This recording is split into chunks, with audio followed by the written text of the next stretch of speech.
그래서 좀 회복하고 팔아야 돼. 이런 걸 하시면 안 되는 거예요. 그러니까 우리가 여기서 가장 중요한 게 심리거든요. 자, 내가 마이너스, 내가 500 했는데 지금 700밖에 안 남았어. 1000만 원을 넣었는데. 예, 그렇죠. 그러면 내가 이거를 아직은 그 기대감이 있잖아요. 야, 좀 더 버티면 원금이 될 거야. 혹은 약간의 이자라도 더 벌 수 있어. 기대감이 있는데 그렇죠. 내가 여기서 이걸 딱 환매를 해버리면 나는 손실 확정이 돼버리거든. 그렇죠. 아, 300 손해봤네. 예, 예. 이 마음이거든, 이거. 맞습니다. 이걸 어떻게 이기냐는 거예요, 이거. 아까운 마음을. 그래서 이제 공부를 해야죠. 왜냐면 이 책을 보면 이미 다 분석을 해놨어요. 그건 네 마음인 거지. 네 수익에는 아무 도움이 안 된다. 네 심리를 이겨야 된다. 라고 이제 많은 사람들이 책을 썼어요. 저도 마찬가지 책 그런 내용이고. 마동글 앞에 4분의 1이 심리에 대한 얘기거든요. 절대 못 이긴다. 네, 그래서 그러니까 이게 안 돼요. 네, 되게 어렵습니다. 맞아요. 그리고 그걸 결단을 하시고 실행하시는 분들이 있고요. 못 하시는 분들도 있어요. 제 책을 읽으시고 제 블로그에 와서 질문하시는 분들도 안 되시는 분들이 더 많으신데 그거는 어느 순간은 자기가 결정하셔야 돼요. 저한테 물어보면 당장 내일 당장 파시라고 왜 갖고 있냐고. 그 확정이 된다는 거, 손실이 확정이 된다라는 게 이게 되게 무서운 것 같은 거예요. 되게 괴롭죠. 네. 엄청. 근데 그럼 이런 생각이 드는 거지. 내가 그럼 이걸 해서 다시 저쪽 뭐 다른 아까 예, 얘기하신 대로 했어요. 예, 그래서 1년에 뭐 몇 프로씩 늘어난다 진짜. 예. 야, 원금 회복하는데 몇 년 그렇죠. 도대체 돈 버는 게 아니라. 맞습니다. 그러면 차라리 지금 이제까지 손해 봤으니까 이렇게 좀 뭔가 안 좋아서 이렇게 됐는데 뭔가 좋아지겠지. 좋아지면 이렇게 또 이게 되지 그렇죠. 않을까? 그렇죠. 급반등하지 않을까? 이런 기대감이 있거든. 이거 버려야 된다는 거예요? 그게 이제 기준점 편향인데 이제 행동 경제학자들이 그 노벨상 받고 그랬거든요. 그 사람들이 다 실험으로 다 증명을 해놨어요. 그 이제 기준점이 1000에 맞춰져 있는 거예요. 그렇지. 난 네. 1000을 어떻게든 포기 못해. 어떻게든 그걸 된 다음에 난 나와야 손해를 안 본다고 생각하는데 이미 그동안 300 손해봤고 그 다음에 인플레이션만큼 손해봤고 300 이상 손해본 거죠. 근데 앞으로 자 오늘부터 딱 끊고 내일부터 얘네들이 과연 돈 벌어줄 수 있을까를 냉정하게 생각해야 되는데 기대잖아요. 그냥 기대. 그렇지. 기대죠. 예. 팩트는 아니지. 그게. 분석이 아니고 그냥 기대만 하는 거잖아요. 이랬으면 좋겠는데 라고 하는 건데 자 그게 안 맞춰 온 시간이 있잖아요. 이게 만약에 이 두 가지 펀드를 3년을 갖고 계셨으면 3년 동안 계속 안 맞은 거잖아요. 자기의 꿈과 희망 이런 건 거지 팩트는 전혀 상관이 없는 거거든요. 그럼 앞으로 1년 후에도 마찬가지일 거라는 거죠. 1년 후에 원금이 회복됐어. 그 다음에 또 어떻게 할 건데? 없어요. 내가 이거 어차피 이거는 펀드는 계속 가져가는 거니까 우리 세종류는 퇴직하고 나서 은퇴하고 나서 받는 거니까. 투자라는 건 죽을 때까지 해야 되거든요. 그렇죠. 그러니까 올 한 해만 하고 끝날 거면 ELS나 이런 거 1년짜리 이렇게 하면 되는데 계속 해야 돼요. 죽을 때까지. 왜냐면 그게 더 유리하니까. 그러면 1년에 3% 5% 수익 나가지고 700에서 어떻게 원금 1000이 되냐. 그 원금이 지금 700이라고 생각을 하셔야 되는 거죠. 그러니까 기준점을 근데 이게 되게 재밌는 게 대표님 말씀하신 것처럼 1000 넣어서 700 되면 기준점이 1000이잖아요. 그래서 1000에서 자꾸 생각을 하게 되는 거죠. 근데 1000 넣었는데 중간에 장이 좋아가지고 1300까지 갔다가 700 됐잖아요. 그럼 기준점이 1300이 돼요. 아, 또 그렇죠. 예. 그 정도까지는 다시 올 수 있을까? 예, 그때 가면 팔지. 예, 그때 내가 1300까지 간 거 내가 다 봤는데 금방 올라오지 않을까? 그 기준점이 또 올라가요. 기준점이 항상 계속 위로 올라가. 근데 현실은 여기 있고. 그래서 이 기준점 효과가 되게 무서운 거거든요. 벗어날 수가 없어요. 그러니까 우리는 얘기하신 대로 항상 지금 시점으로 모든 판단을 해야 된다. 자, 내가 얼마 마이너스 300을 받든 500을 받든 현재 남아있는 이 돈, 이 돈을 어떻게 최상으로 현재 시점에서 운용할 수 있을까? 그렇죠. 네, 맞습니다. 그러니까 과거를 딱 끊어야 되는데 그렇죠. 우리가 과거에 미련이 많아서 그게 이제 한국 사람만이 아니고 미국 사람, 유럽 사람 다 똑같고요. 그 다음에 100년 전 사람들도 똑같아요. 똑같고 앞으로 100년 후의 사람들도 똑같이 그럴 겁니다. 아마 이제 나중에 이렇게 방송 하시면서 1년, 2년, 3년 지나시잖아요. 10년 후에도 아마 똑같은 얘기를 누군가 하고 계실 거예요. 왜냐하면 그러니까 시청자들, 투자자들이 똑같아요. 안 변해요. 사람의 심리가 변할 수가 있고 유전자에 박혀 있는 거라 그러니까 변할 수가 없는 거죠. 대다수의 사람들은 투자해서 돈을 잃는 거고 이런 심리를 갖고 있기 때문에 맞습니다. 이거를 극복하는 사람, 소수의 사람들이 돈을 버는 사람들이 되겠네요. 그렇죠.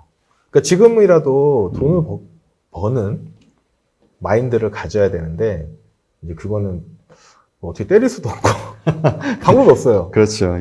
제 매제도 이렇게 저한테 이렇게 물어보는데 똑같은 대표님한테 해드린 얘기 똑같이 하는데 안 돼요. 설득이 안 되죠. 예, 설득이 안 돼요. 그래서 그냥 뭐라고 안 하는데. 예. 그러니까 이거는 정말 자기 스스로가 깨달아야. 네. 그러니까 이게 어떤 분이 얘기하시는 대로 자기만, 이게 룰이 없어서 그런 것 같아요. 자기만의 기준, 투자 맞습니다. 기준. 네. 그러니까 나는 이런 시점에서는 어떻게 한다. 이 행동 원칙을 미리 기준을 딱 만들어 놓으면, 이런 상황에서 난 어떻게 대처하고. 네. 그럼 바로 그대로 룰대로 하면 되는데, 맞습니다.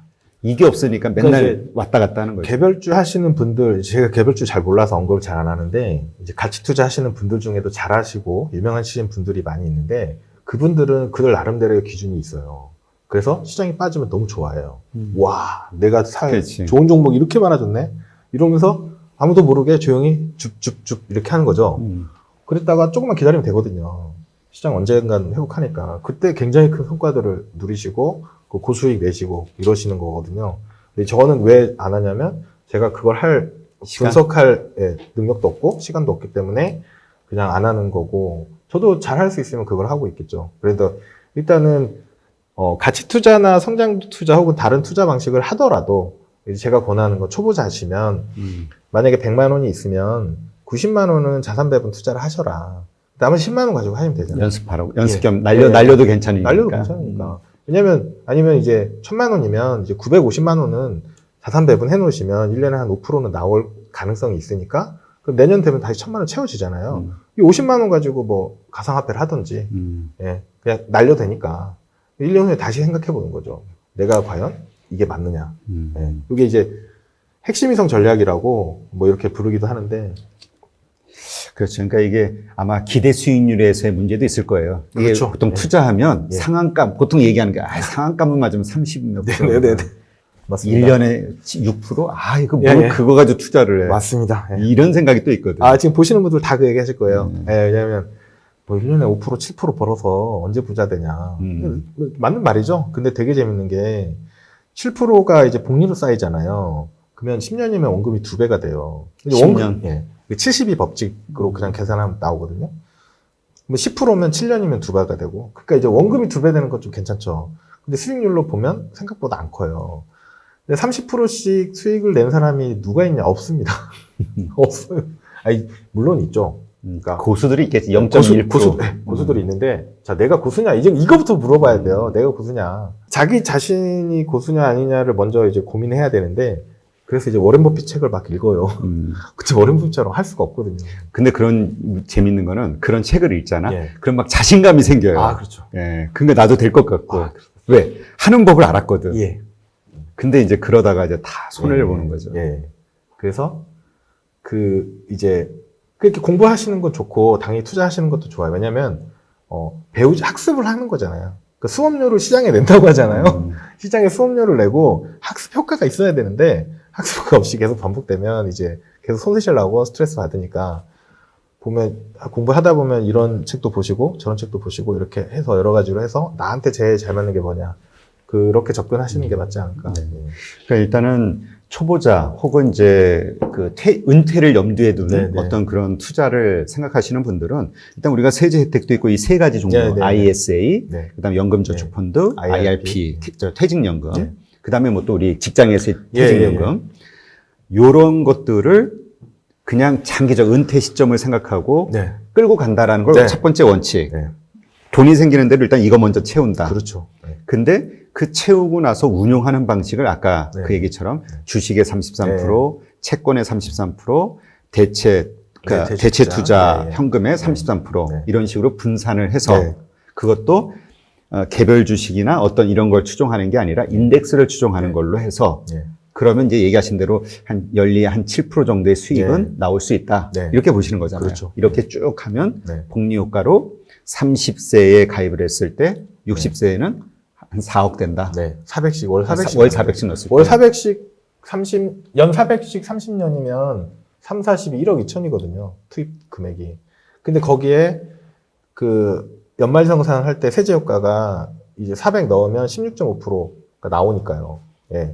40만 원 정도, 60만 원 정도 나올 거예요. 나오고, 계속 복리로 굴러가고, 세금 안 내고, 그러니까 이제 4억이란 큰 돈이 모이는 거죠. 그렇죠. 근데 이제 또 그런 얘기 하시는 분도 있어요. 지금은 이제 4억이 크지만 예. 30년 후 시점에는 인플레이션 네, 때문에 그렇죠, 그렇죠. 예. 지금의 1억보다도 못할 수도 있지 않냐. 그럴 수 있죠. 근데 그 시점에 1억도 안 가지고 계실 확률이 더 높죠. 그러니까 연금이라도 인플레이션하고 상관없이 예. 내가 이런 식으로 돈을 불리지 않으면 그러니까 인플레이션이 만약에 30년 후에까지 연 2%라고 칠게요. 네. 그럼 내가 연 7%씩 냈으면 5% 남았잖아요. 음. 2% 까고. 근데 아예 통장이 연금이고 뭐고 없이 은퇴하시는 분들도 굉장히 많거든요. 지금 뭐 저 OECD 국가 중에서 최고라던데 네. 그 대책 없는 노후 네네네. 대책이 없는 그 노후 빈곤율이 저희 나라가 한국이 1등이고요. OECD. 근데 2등하고도 엄청나게 차이가 나요. 예. 왜냐하면 아무도 준비를 안 해요. 어떻게 될 거라고 생각하는데 그래서 이제 연금을 이제 제가 하라고 계속 얘기를 하는 이유가 그거라도 있어야 마트에서 가서 장학식이라도 볼 거잖아요. 근데 그것조차 준비 안, 노후 빈곤율 50%가 넘으니까요. 예. 여기에서 다시 한 번만 좀 예. 알려주시면 연금저축펀드는 연간 400만 원까지 세제 혜택 네네. 받을 수 있는 거죠. 그렇죠. 예. 그리고 그 통장에 어쨌든 더 집어넣을 수 있는 거는 네. 1,200만 원, 1100. 예. 1,100만 원. 예, 예. 그러니까 총 1,500만 원 1년에. 그거랑 IRP에 300. 그러니까 순서가 원래 있는 규정대로 다 말씀드리면 복잡하니까 예, 간단하게. 개인연금에 연금저축에 400, IRP에 300, 그러면 700까지 세제 혜택이 세제 있어요. 혜택 있고. 그 다음에 이제 총 1800까지니까 1100이 남잖아요. 네. 1100을 다시 개인연금에 넣는 거예요. ISA다. 아니, 개인연금. 아, 개인연금? 예. 그러면 개인연금에 1500이 들어가고 IRP에 300이 들어가죠. 그럼 이거 계속 운영을 해요. 그러니까 1800을 넣었는데 이 중에 700은 그 세제 혜택이 있는 거고 1100은 세금이 안 나와요. 연금으로 쓰면. 그러니까 저율과세되죠. 일반 계좌에서 이 1100을 굴리면 매도할 때 수익의 15.4%가 이제 세금으로 나가요. 한국 주식형만 빼고. 근데 이거를 이 연금 계좌에서 굴리면 15.4%가 일단 안 빠지고요. 나중에 연금 받을 때 연금으로 빼면 연 3.3에서 5.5만 빠지기 때문에 세제 혜택 측면에서 굉장히 유리하고 1800 넣는 것도 사실은 힘들어요. 그렇죠. 예. 월급 하는 네네네. 사람들이 쉽지 않죠. 그리고 모든 내 자금을 노후만을 위해서 세이브할 수는 없잖아요. 그렇죠. 그래서 이제 사람마다 다르기 때문에 이제 맥시멈 할 수 있다면 이렇게 하시고 더 남으면 ISA에 2000까지도 더 넣어라 라고 하는 거고 그 다음에 이제 뭐 ISA 2000을 추가로 넣는, 그러니까 1800 빼고 네. ISA 2000을 더 넣으면 어떤 이득이 있는 거죠? ISA에서 운용되는 자금은 만약에 ISA란 계좌가 없다면 일반 계좌에서 운용해야 되잖아요. 그러면 일반 계좌 대비 IS 계좌의 효과가 뭐냐면 저율과세돼요. 저율과 세금 굉장히 낮고요. 그 다음에 수익 중에 400만 원까지는 비과세예요. 과세가 없고 그 이상도 분리과세돼요. 그러니까 이제 부자들 같은 경우에는 금융소득 종합과세 굉장히 위험하잖아요. 그러니까 분리과세 되기 때문에 과세를 분리해서 하고 싸게 하고 그 효과가 있기 때문에 당연히 일반 계좌보다 여기가 낫죠. 근데 또 하나가 이제 손익통산이 돼요. 지금은 내가 두 개를 갖고 있잖아요. 얘가 수익 100만 원 얘가 손실 100만 원 나면 수익 100만 원, 너 수익 100만 원 났네? 15만 4천 원 세금으로 가져가요. 근데 손익통산 과세 IS 안에서는 너 수익도 100만 원이고 손실도 100만 원 있네? 퉁쳐서 0이네? 그럼 너 세금 내지 마. 엄청 차이 납니다, 이게. 예. 그러니까 요거 가지고 펀드를 들면 예. 나누면 뭐 그렇죠. 그때 되는 거군요. 예. 그런데 이 ISA는 뭐 5년간인가 밖에 유지가 안 된다고 5년, 얘기하시던 것 같은데. 의무적으로 5년을 가입해야 되고. 의무적으로 이상? 5년 이상? 예. 아니, 5년. 딱 5년. 딱 5년만? 예, 5년짜리 상품입니다. 그럼 5년 지나면? 그러니까 5년 지나면 IS 제도가 없어져요. 아, 그래. 자, 그 다음에 무슨 제도가 나올지는 아무도 몰라요. 근데 정치권의 이슈라서. 예. 아, 그러면 ISA는 한시적으로. 딱 한 번. 예, 한시적으로. 내가 일생의 현재 시점에서는 딱 한 번 네네네. 5년간만 가입할 수 있는 게 ISA네요. 네. 제가 이렇게 얘기 듣고 예. 보니까 나도 ISA에 가입이 돼 있더라고. 근데 이게 왜 아. 내가 언제 가입됐나 해서 은행에서 예. 뭐 이렇게 뭐 살 때 직원이 이거 하나 들어주세요. 아, 그래서 예, 사인만 하나 해주세요. 그래서 네, 네, 네. 뭔지 모르고 사인했는데 그게 ISA예요. 그게 이 제도는 굉장히 좋은 제도인데 정부에서 이 제도를 만들고 그러니까 영국, 일본에서 다 성공했거든요. 우리나라에 도입을 했는데 빨리 퍼뜨리고 싶은데 빨리 안 퍼지니까 이렇게 좀 많이 야 신경 좀 써 이렇게 하니까 이렇게 한 거예요. 근데 이 제도에 대한 제대로 된 설명이나 그렇죠. 투자 방법에 대해서 가이드를 했으면 저도 몰랐어요. 처음에 나왔을 땐. 그리고 이제 몇 년 전에 작년 공부하다 보니까 이거 괜찮네. 그래서 이제 하는 건데 그런 이제 설명이 부족했던 거죠. 그러니까 네. 나도 그러니까 이 IS가 좋은 제도인데 이제 네. 알았으니까 이걸 잘 활용해야 되겠다 마음을 먹는데 네, 네. 이미 2년 5년 지났어요. 중에서 2년 지났네, 3년 지났네, 뭐 이런 게 되잖아요. 그럼 이제 2년밖에 안 남으신 거예요. 그러니까 답이 없어요. 그래서 근데 다시 이제 한번 그런 것들은 그 2년이라도 굴리면 좋은 거고요. 2년 지나면 어떡하냐. 사실은 답이 없어요. 그러면 2년 지나면 ISA 계좌에 있던 것들은 다 해지가 돼요. 해지돼서 현금이 되면 일반 계좌에서 다시 운영하면 돼요. 뭐 좀 번 만큼 내면 되니까 네. 뭐 그런 생각으로. 네. 그리고 하여튼 네.